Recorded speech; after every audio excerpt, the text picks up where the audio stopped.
একটু যদি মামুনিটা জোরে করতো মনে হচ্ছে তাহলে বিল্ডিংটা একদম ভেঙে যেত।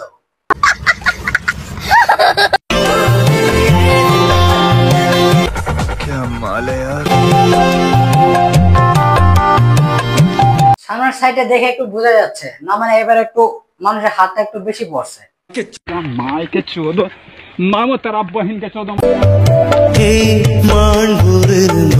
যা, আমি তো শুধু সামনেটাই বললাম, পিছনটা দেখে দেখে এটা অনেক বড় না, মানে এখানে মনে হচ্ছে দিনে না মানে 6টা 7টা যেতে পারে। তাহলে তুই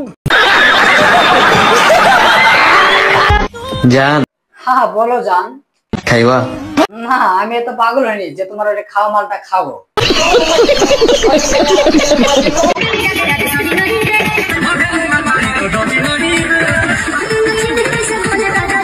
গোসল করতে যাই আবার পানিটা মুইতে দিও না, কারণ পানিটা একদম নোনতা নোনতা হয়ে যাবে। ফুল দিয়ে শুরু, বেলুন দিয়ে শেষ। বেলুন ফাটলে এই নতুন মেম্বার, ওয়েলকাম টু বাংলাদেশ। দেখো বান্ধবীটা আবার গেছে কিন্তু কক্সবাজারে, না মানে নিতে। সবাই তো কক্সবাজারে গেলে একটা করে আইফোন পেয়ে যায়, তার জন্য বান্ধবীটাও কিন্তু গেছে কক্সবাজারে। তা এখানে আশেপাশে দেখছে কেউ আছে নাকি, কিন্তু কেউ নেই ওখানে। তোমাকে আমি একটা আইডিয়া দিতে পারি, তুমি ওখানে তোমার একটু কাপড়টা আর একটু খুলে দাও, না মানে কাপড়টা খুলে সবার সামনে যাও, তাই তোমাকে একদম ফাটিয়ে দেবে ভ্যানচ। তাহলে তুই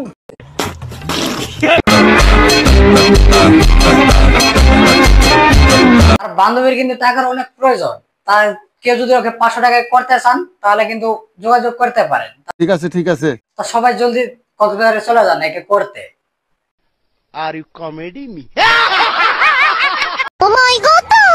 No karis na somu. Ono no kandeshi da chop chop gelo me kine dibo. Ar ekটু বড়। বিশেষ করে ওই দোলনা যদি আমি থাকতাম তাহলে 1 লাথি মেরে ওকে ফেলে দিতাম নিচে।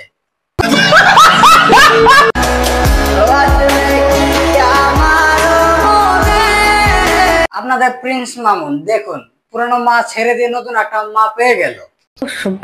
তাই ভেনজতকে আমি কিছু বলতে চাই, তুই একটা ছোট মেয়ে পাস না নাকি? সব সময় খালি বুড়িকেই পছন্দ করস। এই বুঝছি, তোমার মরণের চুলকানি উঠছে, মলম লাগাই দিবনি। মলম না মানে স্যারেরও কিন্তু একটু টিকটক ভিডিও বানাতে ইচ্ছা করে, ছাত্রদেরকে একটু দেখে তো টিকটক ভিডিও বানাতে, তারপরে সে কিন্তু টিকটক ভিডিও বানাইতেছে।